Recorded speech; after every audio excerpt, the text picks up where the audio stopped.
नमस्कार दोस्तों, मैं हूं आपका दोस्त पवन कुमार विश्वजीत। आप सभी का स्वागत करता हूं आपके अपने YouTube चैनल पवन कुमार विश्वजीत में। मध्य प्रदेश लोक सेवा आयोग ने निकाल दी यहां पर स्पोर्ट्स ऑफिसर के पदों के लिए एक विज्ञप्ति। जी हां, एक विज्ञापन, एक एडवर्टीजमेंट निकाली गई है यहां पर स्पोर्ट्स ऑफिसर, क्रीड़ा अधिकारियों के लिए। लेकिन इसमें सबसे बड़ा झोल हो गया, और वो झोल क्या है वो मैं आपको यहां पर बताने वाला हूं। सो चैनल पर अगर आप पहली बार विजिट कर रहे हैं तो चैनल को कर लीजिए सब्सक्राइब, और सब्सक्राइब करने के साथ में बेल आइकन को प्रेस करना बिल्कुल भी मत भूलिएगा, ताकि आने वाली हर एक वीडियो का नोटिफिकेशन आपको मिलता रहे। सो भाई, यहाँ पर अभी एक एडवर्टीजमेंट निकाली गई है यहाँ पर मध्य प्रदेश लोक सेवा आयोग के द्वारा, और यहाँ पर स्पोर्ट्स ऑफिसर की मांग की गई है। और जो कुल मिलाकर यहाँ पर जो पोस्ट है वो भी अच्छी खासी निकाली गई है। विज्ञप्ति नंबर आप इसमें देख सकते हैं, और इसके साथ में परीक्षा की तिथि है वो आपकी 1 जून बताई गई है 2025, और ऑनलाइन आवेदन करने की तिथि है वो भी यहाँ पर मेंशन की गई है। और इसके साथ में आपका जो प्रवेश पत्र आपको कब मिलेगा ये भी बताया गया है। सो 23 मई 2025 को आप अपना एडमिट कार्ड है उसको डाउनलोड कर सकते हैं, ये भी बताया गया है। इसके साथ में यहाँ पर अंतिम तिथि है वो भी बताई गई है कि आप कब तक अप्लाई कर सकते हैं। तो वो अंतिम तिथि बताई गई है 26 मार्च 2025। अब भाई इसके अंदर पूरी की पूरी इन्फॉर्मेशन क्या है वो हम यहाँ पर आप सभी के साथ में शेयर करने वाले हैं। सो भाई, यहाँ पर आप अपनी स्क्रीन पर अगर देख पा रहे हैं तो मध्य प्रदेश लोक सेवा आयोग के द्वारा उच्च शिक्षा विभाग मध्य प्रदेश शासन क्रीड़ा स्पोर्ट्स ऑफिसर के पदों की पूर्ति हेतु आवेदन आमंत्रित किए जाते हैं, ऐसा लिखा हुआ है। और ये जो आवेदन आमंत्रित किए गए हैं ये 27 फरवरी 2025 दोपहर 12 बजे से, और ये 26 मार्च 2025 दोपहर 12 बजे तक आप जो यहाँ पर ऑफिशियल साइट दी गई है वहाँ से आप अपना ऑनलाइन अप्लाई कर सकते हैं, ये यहाँ पर बताया गया है। इसके साथ में यहाँ पर जो डेट से रिलेटेड, मतलब आपकी जो DOB होगी, आपकी आयु की जो गणना होगी उससे रिलेटेड भी बताया गया है कि 1 जनवरी 2025 के संदर्भ में यहाँ पर आयु की गणना की जाएगी। इसके साथ में ये भी बताया गया है कि जो आपकी हायर, जो आपकी कह सकते हैं जो DOB होगी, DOB के तौर पर आप अपना जन्म प्रमाण पत्र, ठीक है, जिसमें आपके माता पिता के नाम का उल्लेख हो, ठीक है, आपकी DOB हो, तो वो जैसे कि 10वीं का मैट्रिकुलेशन का जो सर्टिफिकेट होता है वो यहाँ पर आप अपना शो कर सकते हैं। इसके साथ में शुल्क संबंधी कुछ दिशा निर्देश बताए गए हैं कि जो शुल्क है, जो आपका यहाँ पर कह सकते हैं जो पेमेंट है, पेमेंट के लिए भी आपको यहाँ पर कुछ जानकारी दी गई है। तो भाई इनके बारे में मैं बात नहीं करूँगा, बात करूँगा जो सबसे बड़ा झोल यहाँ पर बताया गया है वो, ठीक है। और इसके साथ में भाई ये भी बताया गया है कि जो त्रुटि संबंधी नियम है वो भी आप देख लीजिएगा। एक त्रुटि सुधार के लिए आपको 50 रुपये के यहाँ पर जो कह सकते हैं फीस है वो देनी पड़ेगी, वो भी यहाँ पर डिटेल में बताया गया है। ये मैं पूरी की पूरी जो नोटिफिकेशन की जो PDF है वो मैं आपको टेलीग्राम चैनल पर भी प्रोवाइड करवा दूंगा। चैनल का नाम है पवन कुमार विश्वजीत। तो भाई यहाँ पर अब सबसे बड़ा झोल क्या है इसके अंदर वो आप देख लीजिए। और वो झोल है यहाँ पर ये कि भाई जो कैंडिडेट एमपीएड पास आउट हैं उनको यहाँ पर तवज्जो ही नहीं दी गई। मतलब कि अगर आप एक बीपीएड कर रखी है, आपने एमपीएड कर रखी है, तो आप कह सकते हैं TGT PGT, और अगर आपने UGC नेट का एग्जाम्स क्वालिफाई किया है तो आप असिस्टेंट प्रोफेसर बन सकते हैं, ठीक है। इसके साथ में स्पोर्ट्स ऑफिसर की जो एलिजिबिलिटी बनती है वो होती है आपकी एमपीएड प्लस में आपने UGC जो नेट का एग्ज़ाम है वो अगर आपने क्वालिफाई कर रखा है तो। क्योंकि पिछले आप कह सकते हैं जो भर्तियाँ हमने देखी थी उसमें यही रूल नियम थे कि अगर आपने एमपीएड कर रखी है और UGC नेट एग्जाम क्वालिफाई है तो आप यहाँ पर अप्लाई कर सकते हैं स्पोर्ट्स ऑफिसर के लिए मध्य प्रदेश में। लेकिन यहाँ पर इन्होंने भाई एमपीएड का तो कह सकते हैं कि दूर दूर तक कोई जिक्र नहीं किया, जहाँ तक मैंने इस नोटिफिकेशन के अंदर पढ़ा है, ठीक है। हो सकता है मैं भी एडवर्टीजमेंट किसी ने बनाई हो, लेकिन कह सकते हैं ना कि भाई इतना बड़ा और इतने बड़े लेवल पे इस कह सकते हैं नोटिफिकेशन को तैयार करना भी एक कह सकते हैं कि मुश्किल होगा। लेकिन हो सकता है मे भी फिर भी किसी ने इसके साथ में कोई छेड़खानी की हो। लेकिन जहाँ तक मेरी कुछ साथियों से बात हुई है, जो मुझे कह सकते हैं जो चैनल का मैंने यहाँ पर व्हाट्सअप नंबर भी दे रखा है, उस पर भी मुझे कैंडिडेट्स ने बताया कि सर इसमें एमपीएड का नाम ही नहीं है। आप देख पा रहे हैं यहाँ पर इन्होंने साफ साफ लिखा हुआ है कि मास्टर डिग्री के अंदर आपने मतलब कला, वाणिज्य, मानविकी, विधि, ठीक है, समाज विज्ञान, विज्ञान भाषाओं के अंदर विधाओं के लिए किसी भारतीय विश्वविद्यालय से संबंधित संगत संबंध विषय में 55% अंक के साथ स्नातकोत्तर निष्णात उपाधि अथवा जहां कहीं भी ग्रेडिंग प्रणाली लागू होती है वो पॉइंट स्केल्स के समतुल्य ग्रेड अगर आपने ले रखी है, किसी प्रत्याशित विदेशी विश्वविद्यालय के समतुल्य उपाधि उपरोक्त अर्हताओं को पूरा कर लेने के अतिरिक्त अभ्यर्थियों द्वारा राष्ट्रीय पात्रता परीक्षा मीन्स जो यूजीसी नेट का जो एग्जाम होता है वो आपने अगर क्वालिफाई कर रखा है तो आप यहाँ पर स्पोर्ट्स ऑफिसर की पोस्ट के लिए अप्लाई कर सकते हैं।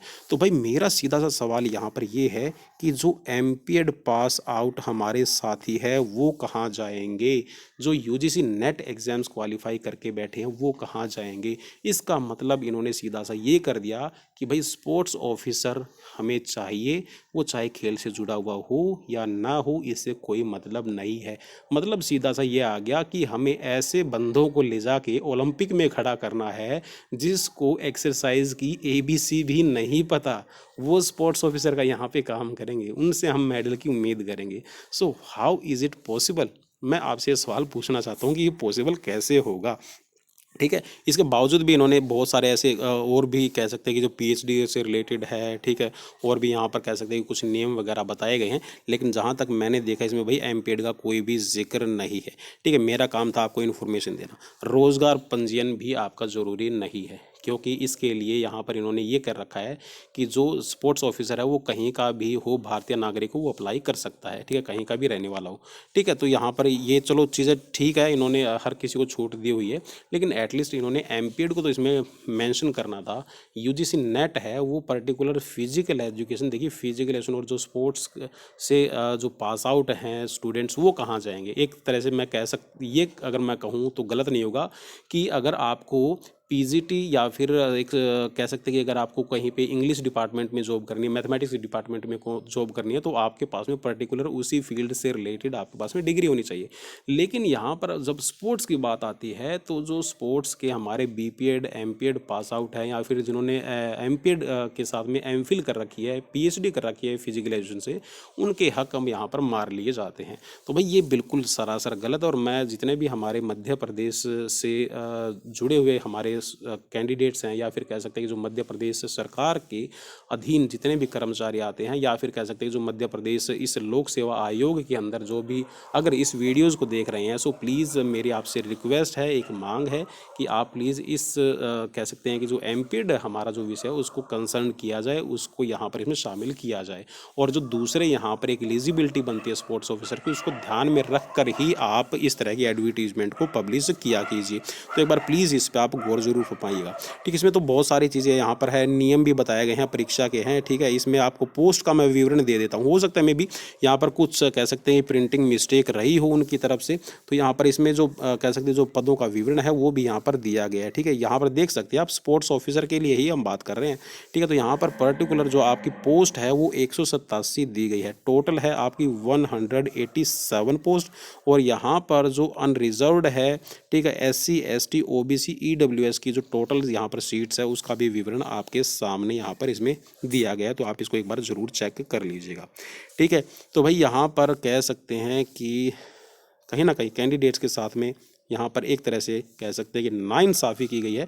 और जितने भी मेरे साथी हैं मैं उनसे यही मांग करूँगा। और देखिए ये ऊपर ऊपर नहीं है, सिर्फ यहाँ पर ही नहीं, इन्होंने यहाँ पर जो विवरण दिया गया है उसमें भी पूरी की पूरी यहाँ पर इसमें मेंशन किया गया है कि पद का नाम कहाँ है, ठीक है, कौन सी कैटेगरी के अंदर आता है, रेगुलर है यहाँ पर पोस्ट, ठीक है, और आपका पे जो पे मैट्रिक दिया गया है यहाँ पर 57,700 पे ग्रेड रहेगा आपका।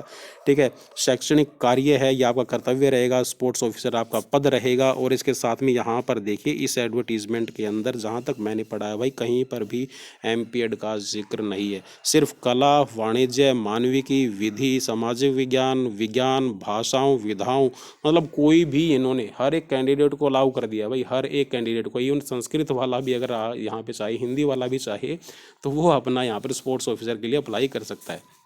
ठीक है, तो ये यहाँ पर इन्होंने कंडीशन इसमें दी है भाई। तो एक बार आप इसको ज़रूर चेक कीजिएगा और आपको भी लगता है कि ये सही मांग है। और जहाँ तक हम फिज़िकल एजुकेशन की बात कर रहे हैं, फिज़िकल एजुकेशन की पोस्ट मतलब फिज़िकल एजुकेशन का अगर आप टीचर बनना चाहते हैं तो जो आपकी पर्टिकुलर यहाँ पर एक विशेषता होती है वही होना चाहिए। तो भाई विषय यहाँ पर स्पोर्ट्स ऑफिसर और इसके साथ में अलाइड सब्जेक्ट है, हेतु कोई सह विषय नहीं, ये भी यहाँ पर इन्होंने मेंशन कर रखा है। तो भाई आयु सीमा आप देख लीजिए एक बार, आयु सीमा आपको देखनी ज़रूरी है। तो यहाँ पर आयु सीमा है 21 वर्ष से लेकर 40 वर्ष तक की उम्र का कोई भी जिसने कोई भी सब्जेक्ट यहाँ पर ले रखा है तो वो अप्लाई कर सकता है। तो इसका मतलब यही है कि मैं सरकार से और हमारे जितने भी फिजिकल एजुकेशन के साथी हैं उनसे ये रिक्वेस्ट करूँगा कि आप इस नोटिफिकेशन को लेके एक बार मध्य प्रदेश लोक सेवा आयोग को बिल्कुल आप चेताने की कोशिश कीजिए, उनको आप अवेयर कीजिए कि ये यहाँ पर इस एडवर्टीज़मेंट के अंदर गलत किया गया है। ठीक है, तो यहाँ पर भाई अभियुक्तियों के लिए जो भी आपकी कह सकते हैं कि जो आपकी योग्यताएं हैं, अहर्ताएं हैं, वो भी इन्होंने डेट मेंशन की है कि 26/3 मतलब 26 मार्च 2025 तक आपकी अहर्ता कंप्लीट होनी चाहिए, ये भी यहाँ पर बताया गया है। ठीक है, और यहाँ पर भाई परिवीक्षा का मतलब ये होता है कि 2 साल का हर एक जॉब के लिए है, पूरे भारत के अंदर ऐसा ही है कि आपका जो 2 साल का जो शुरू का पीरियड रहता है वो प्रोबेशन पीरियड रहता है, उसमें आपकी ऑब्जर्वेशन होती है और आपका ये रेगुलर पोस्ट ही रहती है।